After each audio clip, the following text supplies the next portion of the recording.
Alrighty, welcome back everyone to Grim Dawn. I think this is like part 3, part 4, whatever. And we are going to be, first of all, changing up our look. Actually, I don't know. This might just be a waste of money. That's about 100 iron for each. Yeah, no, I'm not doing that. The Illusionist is something really fun that you can do, but it is not recommended to do so until you actually have a decently established character, which is something I do not really have at this point. Alrighty, let's just keep moving. Let's head over to, what is it,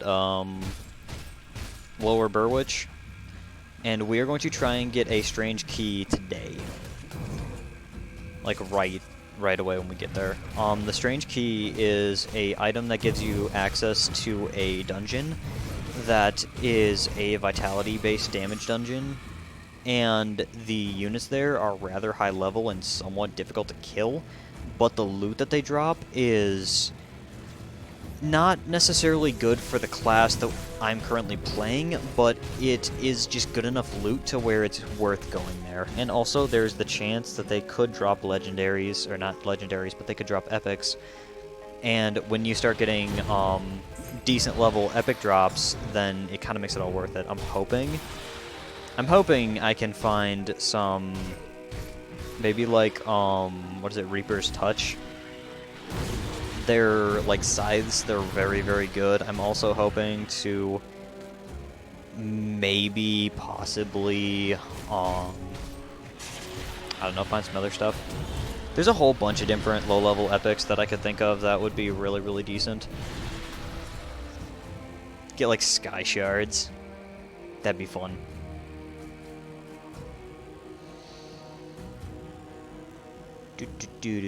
I think there's a shrine in here if my memory serves. Which it could. Or I could be totally and utterly insane. Oh wait. Never mind. I mean, there's a reason my name is Cross. Actually, I thought Cross, like the old British definition, was like crazy. But evidently it turns out that like Cross means like annoyed. Which, I don't know, I guess I wasn't clear about, but granted, it really doesn't matter. Even though, I think there's like a whole bunch of different places that my name came from, and I don't know which one caused me to actually decide on it. There was, Cross from Albon Star Racer. He was like the main bad guy, General Cross. And then there was also Cross from the Need for Speed franchise, the ex-cop who turned to bounty hunter. Oh yeah, I forgot this guy was down here. Who I always thought that he was such a cool character, and he drove a Corvette, like a blacked out Corvette. Then there was Nicholas D. Wolfwood and the Cross Gun from Trigun. I freaking loved that anime as a kid, and that Cross Gun was just something that always made me want to like if there was one anime character I could have been, it would have been Nicholas D. Wolfwood. That show was amazing, and that character was just so phenomenally written. I might only be 22 years old, 21 years old, but I can certainly appreciate some art when I see it. I am burning through a lot of healing potions to do this. I should not be doing this because we do not have a lot in the way of money right now. But honestly, I think it's going to be worth it. The XP plus the loot that we theoretically should get from him. Actually, I have no idea if we got anything decent from that. Oh, there's also the chest here. That's like the sacrificial shrine or whatever.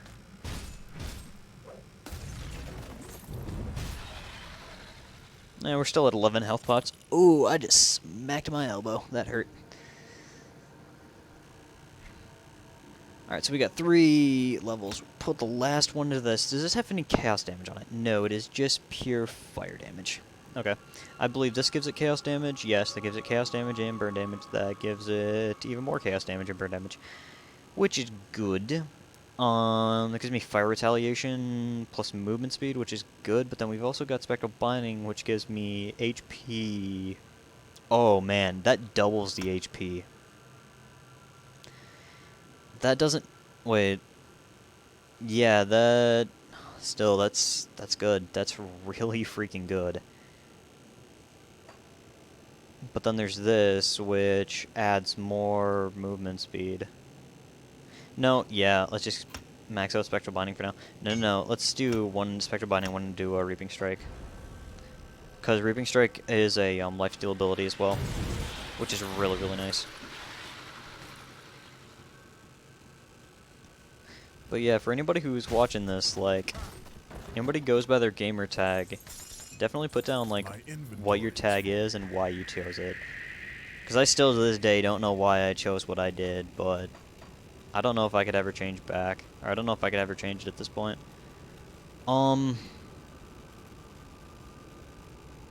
That is a really good helmet, even though I just bought that one. That is also very, very good. This one... Let's see... Damage block? That's less good. That which is piercing damage. That gives us Chaos Vitality. That's also attack speed. Dang, that was also pretty decent. I don't know. Let's probably, though, pick that up, see what this is. Yeah, that shield still is not better than what we currently are wielding. Let's run all the way back to Devil's Crossing. Ooh, Icecrack Marissa, that felt super good. Take that.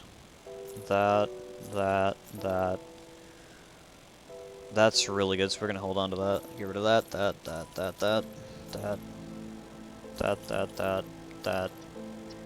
And get rid of that too. What was that? Oh, dang, too bad I don't have the money for that. 124 HP defensive ability, poison, yeah, that's really good.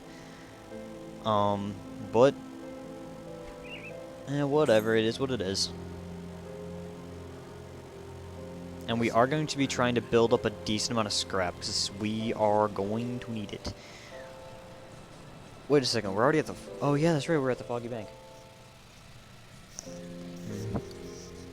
Shaking a drink of my yummy juice. And let's jump through here. I'm not sure, but I feel like there's a devotion shrine that should be just to the south of us. I could be wrong, though. I very much could be wrong, and I could be misremembering. Or is it in this cave, or is it in another cave? Yeah, it looks like it might be in another cave, because it doesn't look like we can go any further south here. But there are a few more slith around here, so hey, free XP. Not much, but still. A decent amount. You definitely want to be taking advantages to farm easier enemies when you possibly can. Let's go this way. If you get under-leveled, this game becomes very, very brutal, because it has a level-based percentile damage thing. And if you get under-leveled, then your percentile-based damage goes down. Which is one of the reasons that, Oh, I just realized what was right in front of me. I am blind. Yeah, that guy has a, or he gives you... He's the second shopkeeper, technically. That's really nice. I just didn't even, like, put two and two together that he was standing right in front of me. At least that's the way I believe that the whole level mechanic thing works, but that's why one of the things is harder, or why one of the, Alright, that one just whiffed. One of the reasons that Ultimate Mode is more difficult when you're level 100, because they over-level things to above 100 to help deal with you, and then you have to essentially counter that by lowering their resistances, which kind of equalize out everything, and then your resistance level as well helps to keep you alive while they do amplified damage against you. I could be wrong on like how the mechanics work. I could be completely wrong, but that's the way I think that it works, or that's the way I heard at least. I don't know.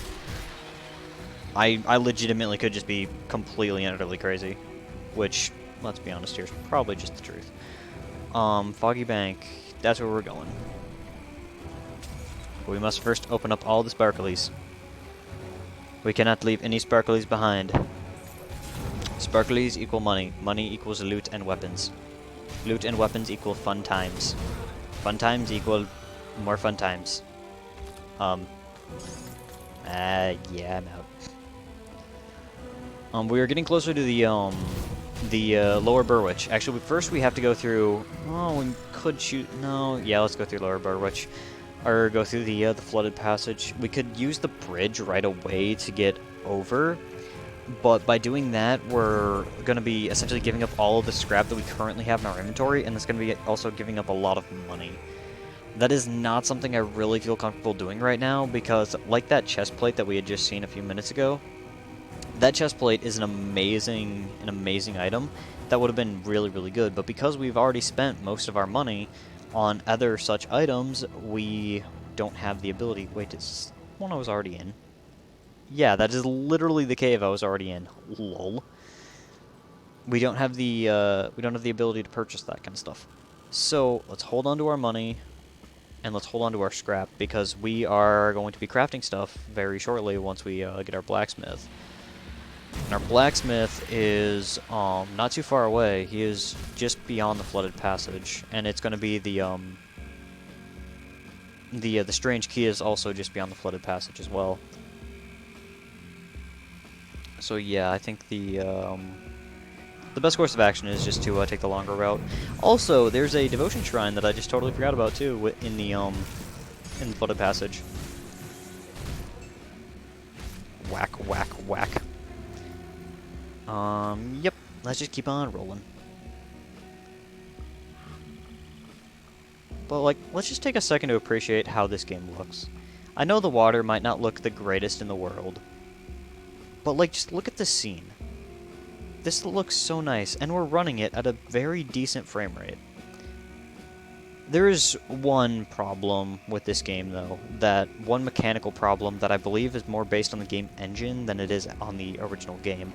Titan Quest is a rather old title, and it doesn't care if you have a 2-core processor or a 32-core processor.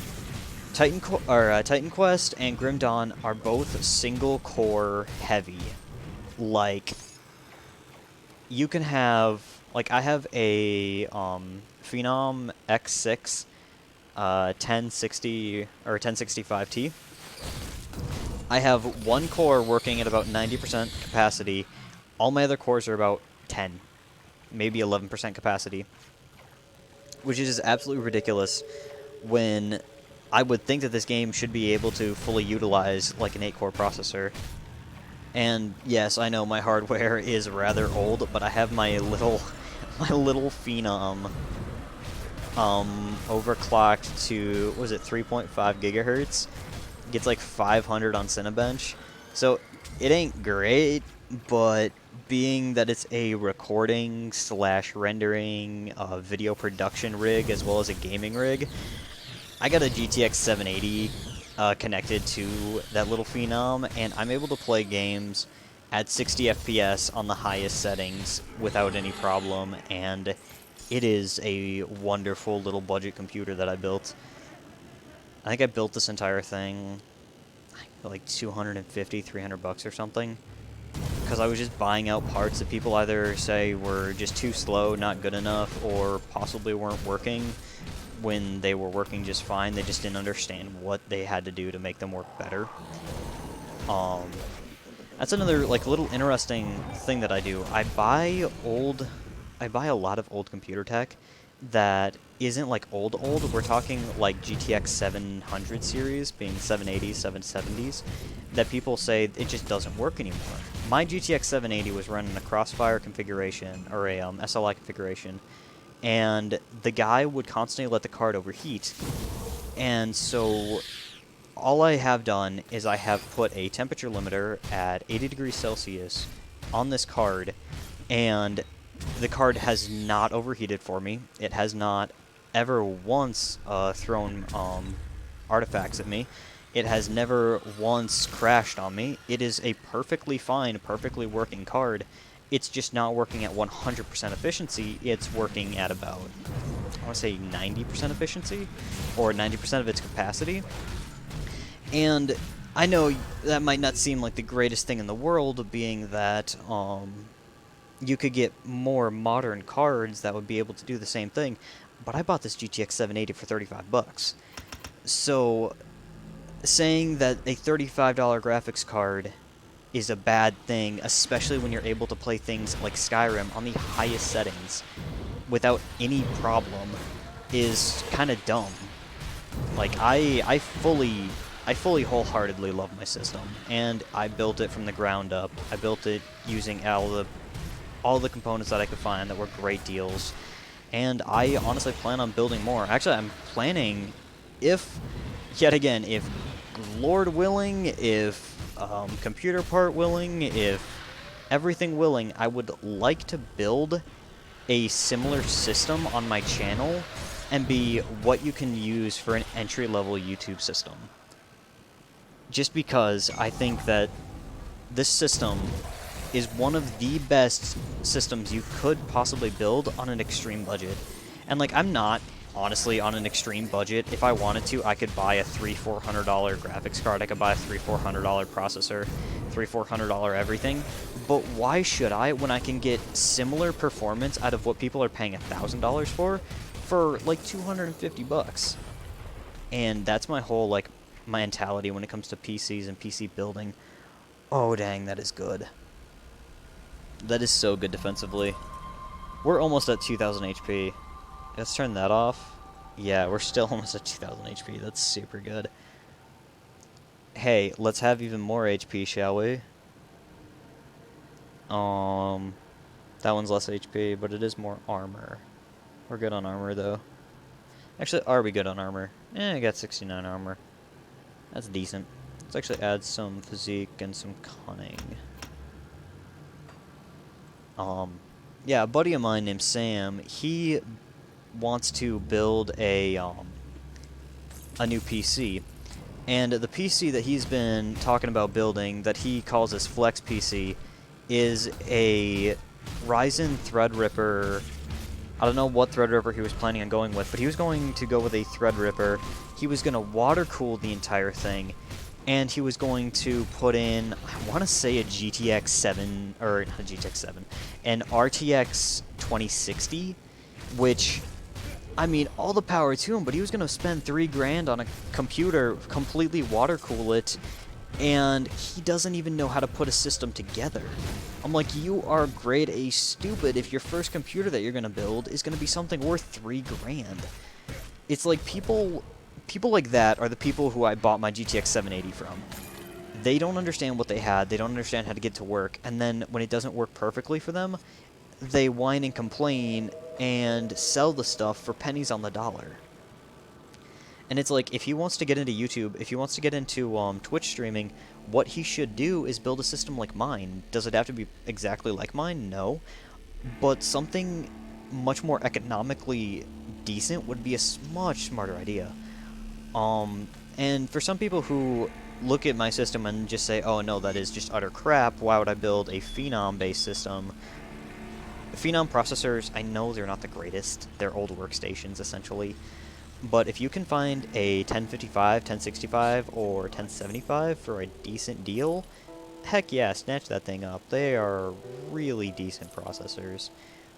But, for some people who just don't like it... Wait, is that bonus XP? Dang! Okay, we need the physique. That is something very, very good. Is there any stuff that gives me bonus physique?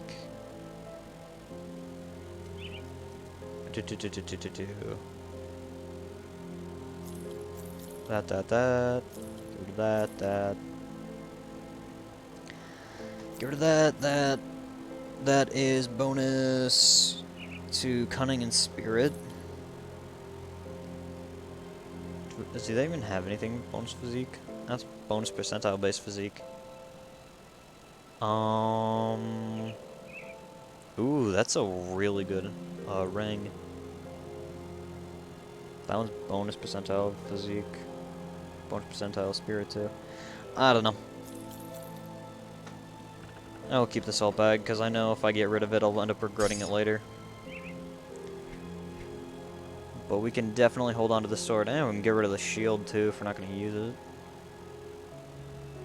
it. Actually, the shield we could use too if we just had higher physique. Let's go and talk to this guy. See what rings he's got. Also, polished emerald. We're going to need that for later. Spirit, attack speed, vitality damage, physical chaos, yada yada yada. I ain't seen anything good, but that's kind of fun. But back to what I was originally saying, and I know I keep changing from subject to subject to subject because my brain never stays on one thing long enough to actually understand what I'm doing. For people who want to get into like quick gaming, or people who want to get into low level stuff and just want an opening and want to start, I would definitely recommend buying a Dell Optiplex 990 motherboard. It's DDR3. It is compatible up to 16 gigabytes of 1333 RAM, so it's not great. Then you buy a somewhat on the pricier side. No, I say somewhat on the pricier side. I think it's like 70 bucks. You buy a i7 2600, and if you're lucky finding an i7 2700 or a 2600K, actually no, why'd you buy a 2600K? That's not overclockable on that motherboard. But buying that motherboard, buying that CPU, getting 16 gigs of just generic DDR3, and dropping that with a GTX 950, 960, 770, 780, depending on what you can find, what local deals you can find. Putting an old mining power supply in there. And one thing that I know is a major caveat here. People stress all the time about mining graphics cards and mining power supplies and that kind of stuff. The thing is, they undervolt them, and they buy some of the highest quality power supplies and graphics cards they can buy because they want to have a good return on their investments. Now, if say you buy a Platinum Max 1200 watt PSU and you drop it into a i7 2600 with a GTX 780, you are not going to have any problem with not getting anywhere near close to that amount of power supply usage. Like, that thing is going to be sitting there turned on, and it's not even going to notice that it's turned on. Those things are built so tough, so strong, and, like, it's not even just the Platinum Max. I'm talking, like, the top-level EVGA and top-level Corsair power supplies. They're phenomenal, and if you can buy them for a very decent deal, these things are very, very high quality. As long as they haven't had, like, explosions inside of them, aka the entire power supply going bad, you can easily use these for many, many years. I have an older used Corsair, was it XT750 or whatever, that was out of an old gaming rig that I put inside here. The thing runs perfectly fine, fans work great. And the guy sold it to me for 10 bucks because it was an older used power supply, which I don't get why people are afraid of used stuff, and I don't get why people are afraid of mining stuff. Alrighty. That's +2 to fire strike and burn damage. That's actually really dang good. But we would like to be able to get up to using that. Which it's gonna be easier said than done. But yeah, that's just my whole take on computer component stuff. For somebody who isn't comfortable with using that kind of stuff, I get it, but at the same time, it's like, don't be afraid to go used just because you're worried that it might fail on you. The odds of it failing on you are very, very slim as long as you go for top dollar stuff. Like, I think I was looking at a Platinum Max old mining PSU. Was like 65 bucks. Those things retail for like 300. And for a 1200 watt power supply with rated at 80 plus platinum, you're not going to have any problems with that thing probably for the next 10 years. Ooh, I forgot how like easy that was. I didn't fully chuck it off the wall, but still close enough. Battlefield spells still work very, very good. Clay and Witch Doctor. But I can feel all the shadows on this graphics card right now. We lagging just a wee bit. What is down there? Oh, I know what's down there. Duh. That's one of the side entrances you can take. But wait, is there a shrine down there? I don't remember. I'll go and take a look. I just realized we were getting close on time. I would like to keep it around 30 to 40 minutes, so it will be at least decent to upload. But I will definitely... Yeah, we've definitely got a shrine down here. I totally forgot about that. I shouldn't say I totally forgot about that, because I did remember it. At level 14, we are slowly making our way up to being a decent level. This is a... Oh, just an Aether Shard. There we go. Let's see... Let's actually equip this. So we can have a little bit better damage. I'm not sure what I want to go with now that I'm a higher level. I think that gives us a little bit more speed. That gives us like 2% more speed. Also, that gives us more fire damage and more retaliation damage. But granted, this is going to be more of a thing for later down the line.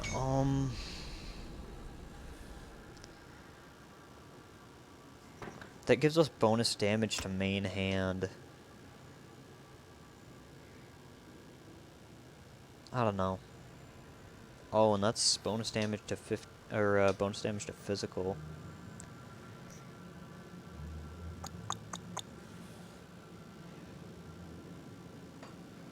Necromancer.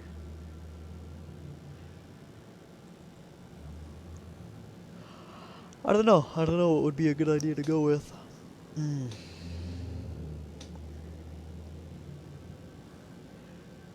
Let's actually just hold on to some points for a while. But with that devotion shrine, we should be able to actually go into our devotion tree. We are at 4 out of 55. So this is the Constellation Devotion Tree. This is one of the most confusing and most daunting parts of the entire game, simply because nobody ever understands it simply. So to put it as simply as humanly possible, this is a constellation, and it's kind of a branching tree. So you've got yellow, blue, you got purple, red, green, yellow, blue. And each one you get points for.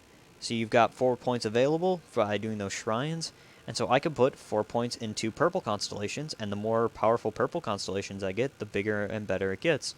To where you can get stuff like this one, the, what is this, the Typhoon? Which is just a whole bunch of Aether and Vitality damage. And like you can see the requirements for it, so I wouldn't just need purple, I would need purple, yellow, and red. And you gain points for completing a tree. But this is Aether Fire. This is the first one that we're going to want to go with. So we want to grab blue. That's bonus to Aether, bonus to Fire, bonus Spirit, and bonus Physique, actually. I totally forgot that you can get bonus stuff for that. Yes. Just yes. We now have a sword that gives us bonus XP. That is super, super good. Actually, you know what? We are actually right at the 30-minute mark right here. We were at 29:35, so yeah. I think it's going to be a good place to cut here and then continue on moving right after this episode. So everybody have a good day, and if you watch this, if anybody watches this, thank you very much for giving it a shot. Have a good day. Peace out.